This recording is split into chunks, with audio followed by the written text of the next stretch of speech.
Hi friends, welcome to whiteboard online classes. ഇന്ന് നമ്മൾ discuss ചെയ്യുന്നത് +2 സോഷ്യോളജിയിലെ സെക്കൻഡ് ചാപ്റ്ററാണ്. നമ്മൾ ഫസ്റ്റ് ചാപ്റ്റർ ഡിസ്കസ് ചെയ്ത് കഴിഞ്ഞു. അപ്പോൾ അത് കാണാത്ത ആരെങ്കിലും ഉണ്ടെങ്കിൽ ഡിസ്ക്രിപ്ഷൻ ബോക്സിൽ ലിങ്ക് കൊടുക്കുന്നതാണ്. നമ്മൾ the demographic structure of Indian society എന്ന് പറയുന്ന ചാപ്റ്ററാണ് ഇന്ന് ഡിസ്കസ് ചെയ്യുന്നത്.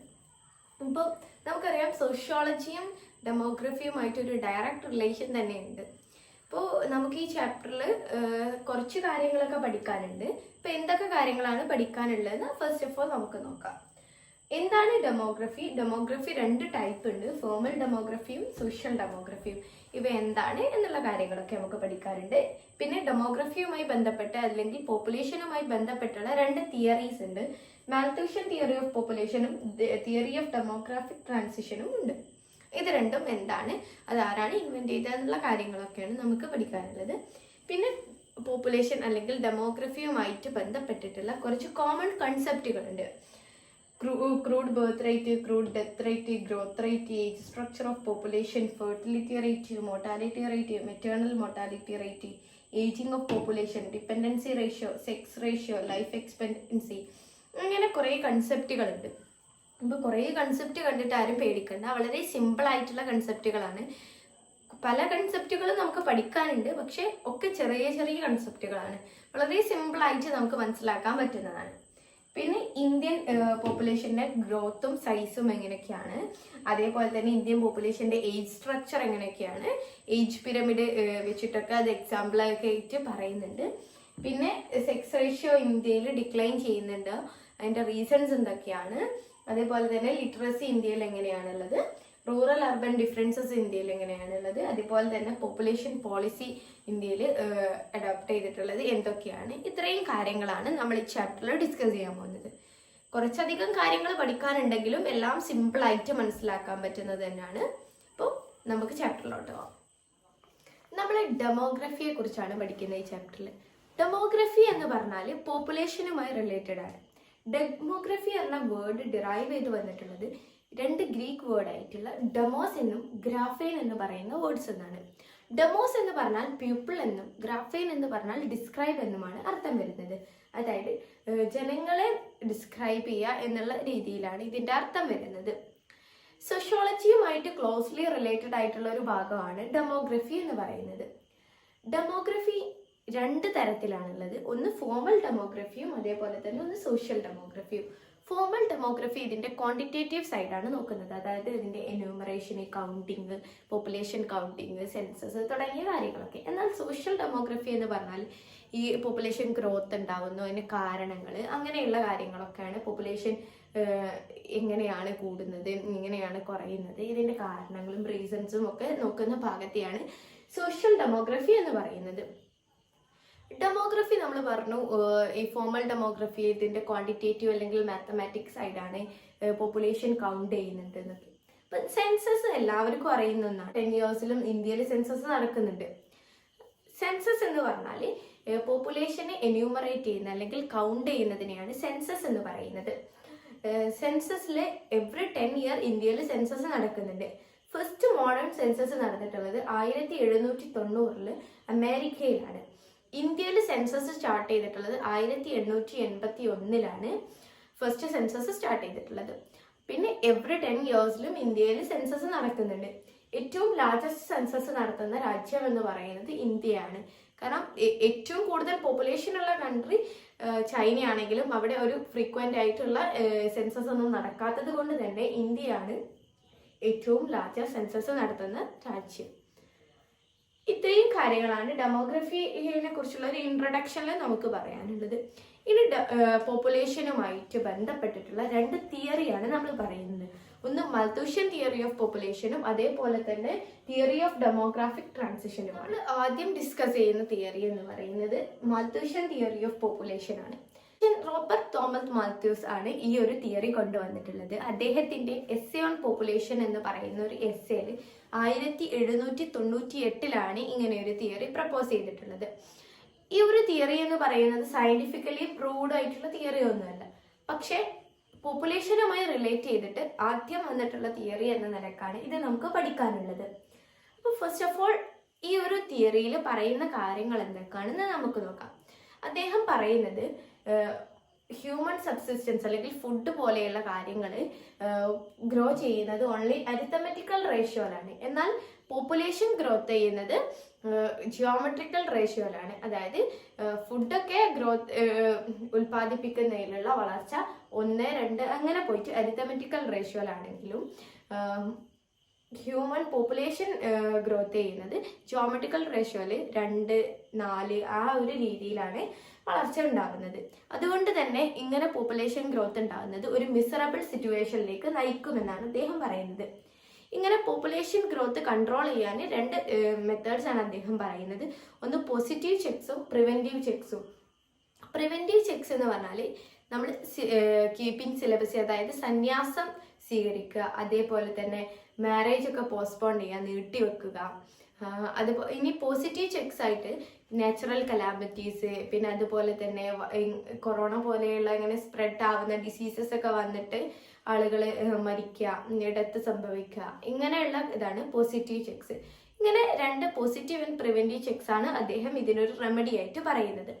പക്ഷെ ഈ ഒരു തിയറി ഫെയിലിയർ ആണ് അല്ലെങ്കിൽ തെറ്റാണ് എന്ന് പ്രൂവ് ചെയ്തിട്ടുണ്ട്. യൂറോപ്പിൽ അത് കറക്റ്റായിട്ട് പ്രൂവ് ചെയ്തിട്ടുണ്ട്.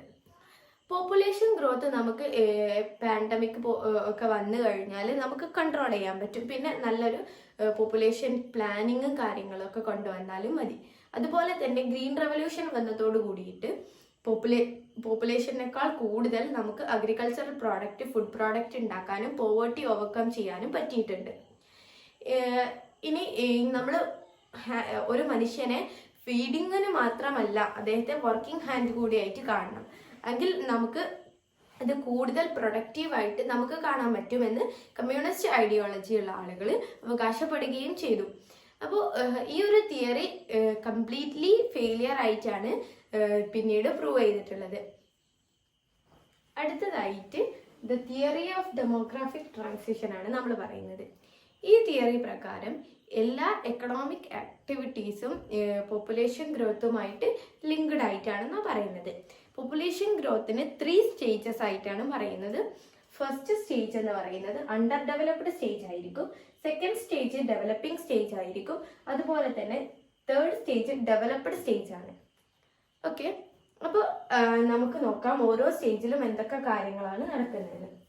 ഫസ്റ്റ് സ്റ്റേജിൽ അണ്ടർ ഡെവലപ്ഡ് സ്റ്റേജ് ആണ്. അവിടെ ലോ ഗ്രോത്ത് റേറ്റ് ആണ് ഉണ്ടാവുക.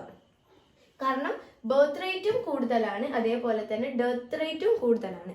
ജനിക്കുന്നതിനനുസരിച്ച് ആളുകൾ മരിച്ചുകൊണ്ടും ഇരിക്കുന്നുണ്ട്. അതുകൊണ്ട് തന്നെ ഗ്രോത്ത് റേറ്റ് വളരെ കുറവാണ്. ഇത് അണ്ടർ ഡെവലപ്ഡ് സ്റ്റേജ് ആയിട്ടാണ് പറയുന്നത്. അടുത്തത് സെക്കൻഡ് സ്റ്റേജ് എന്ന് പറയുന്നത് ഡെവലപ്പിംഗ് സ്റ്റേജ് ആണ്. വെരി ഹൈ ഗ്രോത്ത് റേറ്റ് ഉണ്ടാവും അവിടെ. അതായത് പോപ്പുലേഷൻ എക്സ്പ്ലോഷൻ സംഭവിക്കുന്നത് ഈ ഒരു സെക്കൻഡ് സ്റ്റേജ് വെച്ചിട്ടാണ്. ഇവിടെ ബർത്ത് റേറ്റ് ഹൈയും അതേപോലെ തന്നെ ഡെത്ത് റേറ്റ് വളരെ കുറവുമായിരിക്കും. അതുകൊണ്ട് തന്നെ പോപ്പുലേഷൻ ഗ്രോത്ത് കൂടുതലുമായിരിക്കും. അതുകൊണ്ടാണ് അവിടെ പോപ്പുലേഷൻ എക്സ്പ്ലോഷൻ നടക്കാനുള്ള ചാൻസ് ഉണ്ടെന്ന് പറയുന്നത്. തേർഡ് സ്റ്റേജ് എന്ന് പറയുന്നത് ഡെവലപ്ഡ് സ്റ്റേജ് ആണ്. ഗ്രോത്ത് റേറ്റ് വളരെ കുറവാണ്. അതായത് ബർത്ത് റേറ്റും കുറവാണ്, അതേപോലെ തന്നെ ഡെത്ത് റേറ്റും കുറവാണ്. അതുകൊണ്ട് തന്നെ പോപ്പുലേഷൻ ഗ്രോത്ത് കുറവായിട്ടാണ് കാണുന്നത്. ഇത് ഡെവലപ്ഡ് സ്റ്റേജ് ആയിട്ടാണ് പറയുന്നത്. ഇന്ത്യ ഇപ്പോൾ ഡെവലപ്പിംഗ് സ്റ്റേജ് ആയിട്ടുള്ള സെക്കൻഡ് സ്റ്റേജിലൂടെയാണ് കടന്നു പോയിക്കൊണ്ടിരിക്കുന്നത്. വൈകാതെ ഇന്ത്യ ഡെവലപ്ഡ് സ്റ്റേജിലേക്ക്, തേർഡ് സ്റ്റേജിലേക്ക് മാറുമെന്നാണ് സോഷ്യോളജിസ്റ്റുകളൊക്കെ പറയുന്നത്. പറഞ്ഞു സെക്കൻഡ് സ്റ്റേജ് എന്ന് പറയുന്നത് പോപ്പുലേഷൻ എക്സ്പ്ലോഷൻ ഒക്കെ ഉണ്ടാവുന്നതാണ്. ഇപ്പം എന്തുകൊണ്ടാണ് പോപ്പുലേഷൻ എക്സ്പ്ലോഷൻ ഉണ്ടാവുന്നത്? നമ്മൾ പറഞ്ഞു ബർത്ത് റേറ്റും കൂടുതലായിരിക്കും, അതുപോലെ തന്നെ ഡെത്ത് റേറ്റും കുറവുമായിരിക്കും. കൂടുതൽ അഡ്വാൻസ്ഡ് ആയിട്ടുള്ള മെഡിക്കൽ ഫെസിലിറ്റീസ്, മെഡിസിൻസ് കാര്യങ്ങളൊക്കെ കൊണ്ടുവന്ന് രോഗങ്ങളൊക്കെ ചികിത്സിച്ച് ഭേദമാക്കുക, അങ്ങനെ ഡെത്ത് റേറ്റ് നമുക്ക് കുറക്കാൻ പറ്റി. എന്നാൽ ഫാമിലി പ്ലാനിങ്ങോ കാര്യങ്ങളോ ഒന്നും ഇല്ലാത്തത് കൊണ്ട് തന്നെ ബർത്ത് റേറ്റ് നന്നായിട്ട് ഇൻക്രീസ് ചെയ്യുകയും ചെയ്യുന്നു. മെറ്റേണൽ മോർട്ടാലിറ്റി റേറ്റോ കാര്യങ്ങളോ ഒന്നും ഇല്ലതാണ്. അങ്ങനെ വരുന്ന സിറ്റുവേഷനിൽ പോപ്പുലേഷൻ വളരെയധികം കൂടുകയും ഇത് പോപ്പുലേഷൻ എക്സ്പ്ലോഷനിലേക്ക് നയിക്കുകയും. അടുത്തതായിട്ട് നമ്മൾ കുറച്ച് പോപ്പുലേഷനുമായി റിലേറ്റ് ചെയ്തിട്ടുള്ള കോമൺ കൺസെപ്റ്റുകളാണ് പറയുന്നത്. അപ്പോൾ ഫസ്റ്റ് നമ്മൾ ക്രൂഡ് ബർത്ത് റേറ്റ് എന്താണെന്ന് നോക്കാം. ഒരു പെർട്ടിക്കുലർ പീരീഡ് ഓഫ് ടൈമിൽ ഒരു പെർട്ടിക്കുലർ പ്ലേസിൽ ഉണ്ടാവുന്ന ബർത്തിനെ അവിടുത്തെ പോപ്പുലേഷനോട് ഡിവൈഡ് ചെയ്ത് 1000 കൊണ്ട് ഇൻറ്റു ചെയ്താൽ കിട്ടുന്നതിനെയാണ് നമ്മൾ ക്രൂഡ് ബർത്ത് റേറ്റ് എന്ന് പറയുന്നത്. ഇതിന് നേരെ ഓപ്പോസിറ്റ് ആയിട്ട് വരുന്നതാണ് ക്രൂഡ് ഡെത്ത് റേറ്റ് എന്ന് പറയുന്നത്. അതായത് ഒരു പെർട്ടിക്കുലർ പീരീഡ് ഓഫ് ടൈമിൽ പെർട്ടിക്കുലർ പ്ലേസിൽ ഉണ്ടാവുന്ന ഡെത്തിനെ അവിടുത്തെ ടോട്ടൽ പോപ്പുലേഷനുമായിട്ട് ഡിവൈഡ് ചെയ്ത് 1000 കൊണ്ട് ഇൻറ്റു ചെയ്യുന്നു. അതാണ് crude death rate. Growth rate എന്ന് പറഞ്ഞാൽ ഈ ബർത്ത് റേറ്റിൻ്റെയും ഡെത്ത് റേറ്റിൻ്റെയും തമ്മിലുള്ള ഡിഫറൻസ് ആണ്. ഇത് 0 ആവാം, എന്നാൽ അതിന് കുറവും കൂടുതലും ആവാം. 0 ആവുന്നതാണെങ്കിൽ ഇത് തമ്മിലുള്ള ഡിഫറൻസ് 0 ആണ് ആവുന്നതെങ്കിൽ അതിന് റീപ്ലേസ്മെന്റ് ലെവൽ അല്ലെങ്കിൽ സ്റ്റെബിലൈസർ എന്നാണ് പറയുന്നത്. റീപ്ലേസ്മെന്റ് ലെവലിനേക്കാളും താഴെയാണ് പോപ്പുലേഷൻ ഗ്രോത്ത് റേറ്റ് എങ്കിൽ അതിനെ നമ്മൾ നെഗറ്റീവ് ഗ്രോത്ത് റേറ്റ് എന്നും, എന്നാൽ റീപ്ലേസ്മെന്റ് ലെവലിനേക്കാൾ മുകളിലാണെങ്കിൽ അതിനെ പോസിറ്റീവ് ഗ്രോത്ത് റേറ്റ്. അടുത്തതായിട്ട് നമ്മൾ ഏജ് സ്ട്രക്ചർ ഓഫ് പോപ്പുലേഷൻ ആണ് പറയുന്നത്. പോപ്പുലേഷന്റെ ഏജസ് അടിസ്ഥാനപ്പെടുത്തിയിട്ട് 3 ആയിട്ട് തരംതിരിച്ചിട്ടുണ്ട്. ഒന്ന് child population, working population and adult population. Child പോപ്പുലേഷനും അഡൽട്ട് പോപ്പുലേഷനും വർക്കിംഗ് പോപ്പുലേഷനെ ഡിപ്പെൻഡ് ചെയ്തിട്ടാണ് ജീവിക്കുന്നത്. വർക്കിംഗ് പോപ്പുലേഷനാണ് ഇവയെ ടേക്ക് കെയർ ചെയ്യുന്നത്. ഒരു രാജ്യത്ത് വർക്കിംഗ് പോപ്പുലേഷൻ കൂടുതൽ ഉണ്ടാവുമ്പോഴാണ് അവിടെ ഹ്യൂമൻ റിസോഴ്സസ് കൂടുതലുണ്ട് എന്ന് പറയുന്നത്. അവിടെ എക്കണോമിക് ഗ്രോത്തും കാര്യങ്ങളും കൂടുതലുമായിരിക്കും. ഇതാണ് ഏജ് സ്ട്രക്ചർ ഓഫ് പോപ്പുലേഷൻ എന്ന് പറയുന്നത്. ഇനി അടുത്തതായിട്ട് നമ്മൾ പറയുന്നത് ഫെർട്ടിലിറ്റി റേറ്റ് ആണ്. ഒരു ഏരിയയിൽ 1000 വുമൺസിൽ ആ ഒരു റീപ്രൊഡക്റ്റീവ് ഏജ് ഗ്രൂപ്പിനുള്ളിൽ ഉണ്ടാവുന്ന കുട്ടികളുടെ ഏകദേശം ഒരു ഹൈപ്പോത്തറ്റിക്കൽ എണ്ണം എത്രയാണോ അതിനെയാണ് നമ്മൾ ഫെർട്ടിലിറ്റി റേറ്റ് എന്ന് പറയുന്നത്. ഈ ഒരു റീപ്രൊഡക്റ്റീവ് ഏജ് ഗ്രൂപ്പായിട്ട് നമ്മൾ നോർമലി പറയുന്നത് 14 മുതൽ 39 വരെയുള്ള ഏജ് ആണ്. അടുത്തതായിട്ട് നമ്മൾ ഇൻഫാന്റ് മോർട്ടാലിറ്റി റേറ്റിനെ കുറിച്ചാണ് പറയുന്നത്. ഇൻഫാന്റ് മോർട്ടാലിറ്റി റേറ്റ് എന്ന് പറഞ്ഞാൽ 0 to 1 ഏജ് ഗ്രൂപ്പിലുള്ള എത്ര കുട്ടികൾ, 1000ൽ എത്ര കുട്ടികൾ ബേബീസ് മരിക്കുന്നുണ്ട്, ഇതിനെയാണ് ഇൻഫാന്റ് മോർട്ടാലിറ്റി റേറ്റ് എന്ന് പറയുന്നത്. ഇനി മെറ്റേണൽ മോർട്ടാലിറ്റി റേറ്റ് എന്ന് പറഞ്ഞാൽ പ്രഗ്നൻസി ടൈമിലോ അല്ലെങ്കിൽ ഡെലിവറി ടൈമിലോ 1000 വുമൺസിൽ ഒരു പെർട്ടിക്കുലർ ഏരിയയിൽ എത്ര ആളുകൾ മരിക്കുന്നു, എത്ര സ്ത്രീകൾ മരിക്കുന്നു, അതിനെയാണ് മെറ്റേണൽ മോർട്ടാലിറ്റി റേറ്റ് എന്ന് പറയുന്നത്. ഇനി അടുത്ത കൺസെപ്റ്റ് എന്ന് പറഞ്ഞാൽ ഏജിങ് ഓഫ് പോപ്പുലേഷൻ ആണ്.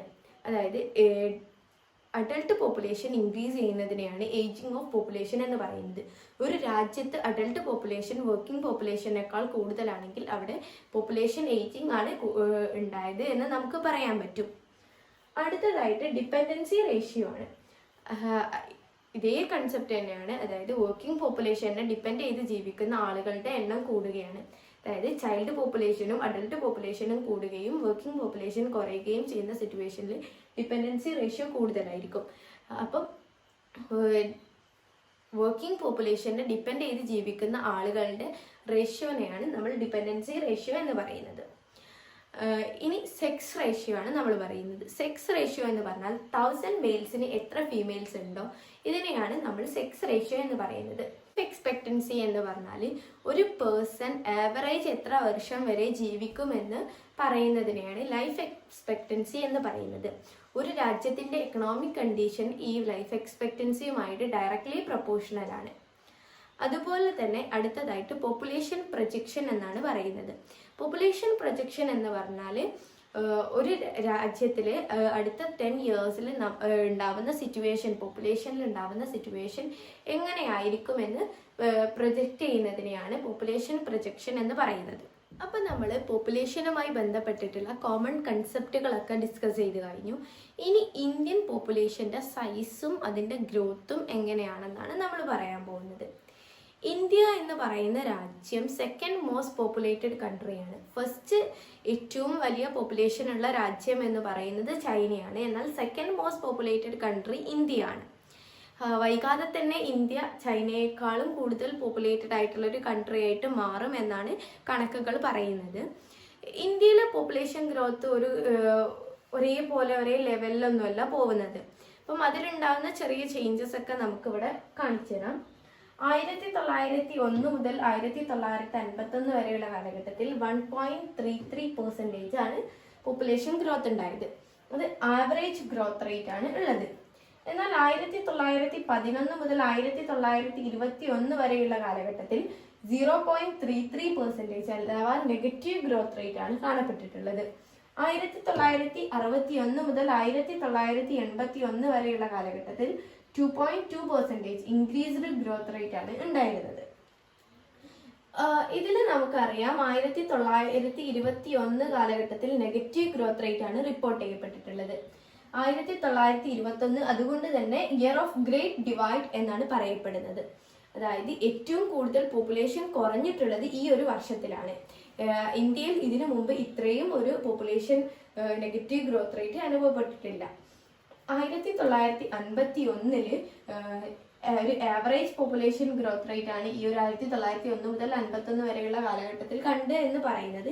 എന്നാൽ 1951 പോപ്പുലേഷൻ എക്സ്പ്ലോഷൻ ഉണ്ടായിട്ടുള്ളത്. 1951 പോപ്പുലേഷൻ എക്സ്പ്ലോഷൻ നടന്ന വർഷമായിട്ടാണ് കണക്കാക്കുന്നത്. 1952 അതുകൊണ്ട് തന്നെ ഫാമിലി പ്ലാനിംഗ് പ്രോഗ്രാം അതേപോലെ തന്നെ പോപ്പുലേഷൻ പോളിസീസ് ഒക്കെ ഇന്ത്യ അഡോപ്റ്റ് ചെയ്തെടുത്തു. ആദ്യമായിട്ട് പോപ്പുലേഷൻ പോളിസി അഡോപ്റ്റ് ചെയ്തിട്ടുള്ള രാജ്യം എന്ന് പറയുന്നത് ഇന്ത്യ ആയിട്ടാണ് കണക്കാക്കുന്നത്. ഇത്രയും കാര്യങ്ങളാണ് ഇന്ത്യയുടെ പോപ്പുലേഷൻ ഗ്രോത്തുമായിട്ട് ബന്ധപ്പെട്ട് പറയാനുള്ളത്. 1921 ഇയർ ഓഫ് ഗ്രേറ്റ് ഡിവൈഡ് ആണെന്ന് നമ്മൾ പറഞ്ഞു. എന്നാൽ 1918 മുതൽ 19 വരെയുള്ള ഈ ഒരു കാലഘട്ടത്തിൽ നല്ലോണം പോപ്പുലേഷൻ നെഗറ്റീവ് ഗ്രോത്ത് റേറ്റിലേക്ക് പോകാനുണ്ടായ കാരണം എന്ന് പറയുന്നത് ഇന്ത്യയിൽ സ്പാനിഷ് ഫ്ലൂ പോലെയുള്ള ഒരു പാൻഡമിക് പടർന്നു പിടിക്കുകയും 40 മില്യൺ ആളുകൾ മരണമടയുകയും ചെയ്തു. അതേപോലെ തന്നെ അതോടൊപ്പം തന്നെ ഫെമൈൻ പട്ടിണി മൂലം ആളുകൾ മരിക്കാൻ തുടങ്ങി. എന്നാൽ ഇതിനെ ഓവർകം ചെയ്തിട്ടുള്ളത് കമ്മ്യൂണിക്കേഷൻ ഫെസിലിറ്റീസ് ഇന്ത്യയിൽ കൂടി, അതുപോലെ തന്നെ കൂടുതൽ ഫുഡ് പ്രോഡക്ട്സ് ഉണ്ടാക്കാൻ തുടങ്ങി, അതുപോലെ തന്നെ കൂടുതൽ തൊഴിലവസരങ്ങൾ ഗവൺമെൻറ് പ്രൊവൈഡ് ചെയ്തു, അതേപോലെ തന്നെ ഹെൽത്ത് ഫെസിലിറ്റീസ് കുറച്ചുകൂടി മെച്ചപ്പെടുത്തി. ഇങ്ങനെയൊക്കെയാണ് ഇന്ത്യയിൽ ഈ ഒരു സിറ്റുവേഷൻ മറികടന്നിട്ടുള്ളത്. അടുത്തതായിട്ട് നമ്മൾ age structure of Indian population ആണ് പറയുന്നത്. ഇന്ത്യ എന്ന് പറയുന്നത് ലോകത്തിലെ തന്നെ ഏറ്റവും യങ്ങസ്റ്റ് ഏജ് പോപ്പുലേഷൻ ഉള്ള ഒരു രാജ്യമാണ്. ഇന്ത്യയുടെ പോപ്പുലേഷനിൽ ഏറ്റവും കൂടുതൽ വർക്കിംഗ് പീപ്പിൾ ആണ് ഉള്ളത്. അഡൽട്ട് പീപ്പിൾ കുറവുമാണ്. അതുകൊണ്ട് തന്നെ ഡിപ്പെൻഡൻസി റേഷ്യോ കുറവാണ് ഇന്ത്യയിൽ. വർക്കിംഗ് പോപ്പുലേഷൻ കൂടുതലായതുകൊണ്ട് തന്നെ ഹ്യൂമൻ റിസോഴ്സസും കൂടുതലാണ്. അതുകൊണ്ട് തന്നെ അത് എക്കണോമിക് ഗ്രോത്തിനും വളരെ ഹെൽപ്ഫുള്ളാണ്. ഈ ഒരു സിറ്റുവേഷനെ, അതായത് വർക്കിംഗ് പോപ്പുലേഷൻ കൂടുതലും ഡിപ്പെൻഡൻസി റേഷ്യോ കുറവുമുള്ള ഈ ഒരു സിറ്റുവേഷനെയാണ് ഡെമോഗ്രാഫിക് ഡിവിഡൻഡ് എന്ന് പറയുന്നത്. ഇന്ത്യ ഡെമോഗ്രാഫിക് ഡിവിഡൻഡ് ആയിട്ടുള്ള ഒരു രാജ്യമായിട്ട് ആണ് കണക്കാക്കുന്നത്. ഇന്ത്യയുടെ പോപ്പുലേഷൻ നമ്മൾ നോക്കുകയാണെങ്കിൽ ഇവിടെ ഏറ്റവും കൂടുതൽ വർക്കിംഗ് പീപ്പിൾ ആണ്. അതോടൊപ്പം തന്നെ ഏറ്റവും കുറവ് അഡൽട്ട് പോപ്പുലേഷനുമാണ്. അടുത്തതായിട്ട് ഇന്ത്യയിലെ സെക്സ് റേഷ്യോ ഡിക്ലൈൻ ചെയ്യാനുള്ള റീസൺ എന്താണ്, അതുപോലെ തന്നെ എങ്ങനെയാണ് ഇന്ത്യയുടെ സെക്സ് റേഷ്യോ ഉള്ളത് എന്നുള്ള കാര്യങ്ങളൊക്കെയാണ്. ഇന്ത്യയിലെ സെക്സ് റേഷ്യോ എടുത്ത് നോക്കുകയാണെങ്കിൽ 1000 പുരുഷന്മാർക്ക് 940 സ്ത്രീകൾ മാത്രമാണുള്ളത്. സെക്സ് റേഷ്യോ കുറവാണ്. ഇന്ത്യയിൽ സെക്സ് റേഷ്യോ ഡിക്ലൈൻ ചെയ്യാനുള്ള കാരണം എന്തൊക്കെയാണെന്ന് നോക്കിയാൽ മെറ്റേണൽ മോർട്ടാലിറ്റി റേറ്റ് വളരെ കൂടുതലാണ്. അതുപോലെ തന്നെ ഡ്രോവറി സിസ്റ്റം, ഇൻഫാൻറ്റ് മോർട്ടാലിറ്റി റേറ്റ്, അതുപോലെ തന്നെ പെൺകുട്ടികളാണ് ജനിക്കുന്നതെങ്കിൽ അവരെ കൊല ചെയ്യുക, അതുപോലെ തന്നെ പെൺകുട്ടികളാണെങ്കിൽ അവരെ അബോർട്ട് ചെയ്ത് ഒഴിവാക്കുക, പിന്നെ ഈ പെൺകുട്ടികൾക്ക് വിദ്യാഭ്യാസം കൊടുക്കാതിരിക്കുക, അവർക്ക് ന്യൂട്രീഷൻ ഫുഡ് കൊടുക്കാണ്ടിരിക്കുക, അവയർനെസ്സിൻ്റെ കുറവ്, ഇത്തരം കാര്യങ്ങൾ കൊണ്ടൊക്കെ തന്നെയാണ് ഇന്ത്യയിൽ സെക്സ് റേഷ്യോ കുറയാനുള്ള കാരണം. റേറ്റ് എങ്ങനെയാണ് ഇന്ത്യയിൽ എന്നുള്ള കാര്യങ്ങളൊക്കെയാണ് നോക്കുന്നത്. യുനെസ്കോ പറയുന്നതനുസരിച്ച് ലിറ്ററസി റേറ്റ് കൂടുന്നതിനനുസരിച്ച് ഹെൽത്ത് അവയർനെസ് കൂടുകയും അതോടൊപ്പം തന്നെ economic and cultural wellbeing of കമ്മ്യൂണിറ്റിക്ക് അത് ഹെൽപ്ഫുൾ ആവുകയും ചെയ്യും. ഇന്ത്യയിലെ ലിറ്ററസി റേഷ്യോ എടുത്ത് നോക്കുകയാണെങ്കിൽ 74.04% ആണ് ടോട്ടൽ ലിറ്ററസി. ഈ കേരളത്തിലാണെങ്കിൽ 94.00% ആണ്. ഇനി നമ്മൾ 2011 സെൻസസ് പ്രകാരം ഇന്ത്യയിലെ ടോട്ടൽ ലിറ്ററസി റേറ്റ് 74.04% ആണ്. അതേപോലെ തന്നെ ഇന്ത്യയിൽ മെയിൽ ലിറ്ററസി റേറ്റ് 82.14% ആണ്. ഇനി ഫീമെയിൽ ലിറ്ററസി റേറ്റ് എടുത്ത് നോക്കുകയാണെങ്കിൽ 65.46% ആണ്. ഇതിലെ ലിറ്ററസി റേറ്റിലെ ഡിഫറൻസസ് 8.66% ആണ്. ഇനി കേരളത്തിൽ നമ്മൾ നോക്കുകയാണെങ്കിൽ ലിറ്ററസി റേറ്റ് 94.00% ആണ് total literacy rate. Male literacy rate 96.11%, female literacy rate 92.07% ആണ്. മെയിൽ ഫീമെയിൽ ലിറ്ററസി ഡിഫറൻസസ് എന്ന് പറയുന്നത് 3.14%. നമുക്കറിയാം ഇന്ത്യയിൽ മറ്റ് രാജ്യങ്ങളെ അപേക്ഷിച്ച് നോക്കുകയാണെങ്കിൽ ലിറ്ററസി റേറ്റ് വളരെ കുറവാണ്. കേരളത്തിൽ കമ്പാരിറ്റീവ്ലി കുറച്ചുകൂടി ലിറ്ററസി റേറ്റ് കൂടുതലാണ്. അടുത്തതായിട്ട് നമ്മൾ റൂറൽ അർബൻ പോപ്പുലേഷനെ കുറിച്ചാണ് പറയുന്നത്. ഇന്ത്യയിൽ റൂറൽ പോപ്പുലേഷൻ 68.8% റൂറൽ പോപ്പുലേഷനാണ് കാണപ്പെടുന്നത്. അർബൻ പോപ്പുലേഷൻ 31.2% മാത്രമേ ഇന്ത്യയിലുള്ളൂ. ഇന്ത്യയിൽ റൂറൽ പോപ്പുലേഷൻ ആണ് കൂടുതലെങ്കിലും ഈ വില്ലേജസിലുള്ള ആളുകൾ കൂടുതലും അഗ്രികൾച്ചർ ആക്ടിവിറ്റീസിൽ മാത്രമല്ല എൻഗേജ് ആയിട്ടുള്ളത്. അഗ്രികൾച്ചർ റിലേറ്റഡ് ആയിട്ടുള്ള ക്രാഫ്റ്റ്, ട്രാൻസ്പോർട്ടേഷൻ വർക്കിംഗ് അങ്ങനെയുള്ള ജോലികളിലൊക്കെ എൻഗേജ്ഡ് ആണ്. അർബനൈസേഷൻ പ്രോസസ്സ് എപ്പോഴും റൂറൽ പോപ്പുലേഷനെ അട്രാക്ട് ചെയ്യുന്ന ഒരു മാഗ്നറ്റ് ആയിട്ടാണ് വർക്ക് ചെയ്യുന്നത്. റാപ്പിഡ് അർബനൈസേഷൻ പ്രോസസ്സ് കാരണം റൂറൽ പോപ്പുലേഷനിലുള്ള പല ആളുകളും അർബൻ ഏരിയാസിലേക്ക് മൈഗ്രേറ്റ് ചെയ്ത് പോകുന്നത് നമുക്ക് കാണാം. അപ്പം നമ്മൾ പോപ്പുലേഷൻ പോളിസി ഇന്ത്യയിൽ എങ്ങനെയാണ് കൊണ്ടുവന്നത്, അതിൻ്റെ ബെനിഫിറ്റ്സും കാര്യങ്ങളൊക്കെയാണ് നമ്മൾ പറയുന്നത്. 1951 ഇന്ത്യയിൽ പോപ്പുലേഷൻ എക്സ്പ്ലോഷൻ ഉണ്ടായി എന്ന് നമ്മൾ നേരത്തെ പറഞ്ഞു. പോപ്പുലേഷൻ എക്സ്പ്ലോഷൻ്റെ ഭാഗമായിട്ട് 1952 പോപ്പുലേഷൻ കൺട്രോൾ ചെയ്യുക എന്നുള്ള ഉദ്ദേശത്തോട് കൂടിയിട്ട് പോപ്പുലേഷൻ പോളിസി ഇന്ത്യയിൽ അഡോപ്റ്റ് ചെയ്തു. പോപ്പുലേഷൻ പോളിസിയിലൂടെ ബർത്ത് റേറ്റ് കുറയ്ക്കുക, അതേപോലെ തന്നെ ഡെത്ത് റേറ്റ് കൺട്രോൾ ചെയ്യുക എന്നുള്ള കാര്യങ്ങളൊക്കെയാണ് ബെനഫിഷ്യബിളായിട്ട് ചിന്തിച്ചിട്ടുണ്ടായിരുന്നത്.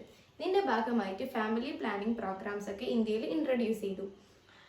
ഫാമിലി പ്ലാനിങ് പ്രോഗ്രാമും വെൽഫെയർ പ്രോഗ്രാമിൻ്റെയും ഒക്കെ ഭാഗമായിട്ട് ഇന്ത്യയിൽ ഉണ്ടായിട്ടുള്ള ഡെമോഗ്രാഫിക് അച്ചീവ്മെൻറ്റ്സ് എന്ന് പറഞ്ഞാൽ ബർത്ത് റേറ്റ് കുറഞ്ഞു, അതേപോലെ തന്നെ ഡെത്ത് റേറ്റ് കുറഞ്ഞു, ഫെർട്ടിലിറ്റി റേറ്റ് ഹാഫ്ഡായി, maternal mortality rate, infant mortality rate ഇതെല്ലാം കുറഞ്ഞു. അതുപോലെ തന്നെ ബെറ്റർ മെഡിക്കൽ സർവീസസ് ഒക്കെ കൊടുക്കാനൊക്കെ പറ്റിയിട്ടുണ്ട്. ഇതൊക്കെയാണ് ഡെമോഗ്രാഫിക് അച്ചീവ്മെൻറ്റ്സ് ആയിട്ട് പറയുന്നത്. അപ്പം ഇത്രയും കാര്യങ്ങളാണ് ഈ ചാപ്റ്ററിൽ നമുക്ക് പഠിക്കാനുള്ളത്. അപ്പം എല്ലാ കാര്യങ്ങളും സിമ്പിളായിട്ട് മനസ്സിലാക്കാൻ പറ്റിയിട്ടുണ്ട് എന്നാണ് വിചാരിക്കുന്നത്. അപ്പം എല്ലാവർക്കും കാര്യങ്ങളൊക്കെ മനസ്സിലായിട്ടുണ്ടാവും എന്നാണ് കരുതുന്നത്. എന്തെങ്കിലും ഡൗട്ട് ഉണ്ടെങ്കിൽ കമൻറ്റ് ബോക്സിൽ ചോദിക്കാവുന്നതാണ്. അതുപോലെ തന്നെ ഞങ്ങളുടെ വീഡിയോസ് ഇഷ്ടപ്പെടുകയാണെങ്കിൽ ലൈക്ക് ചെയ്യുക, ഷെയർ ചെയ്യുക, ചാനൽ സബ്സ്ക്രൈബ് ചെയ്യുക.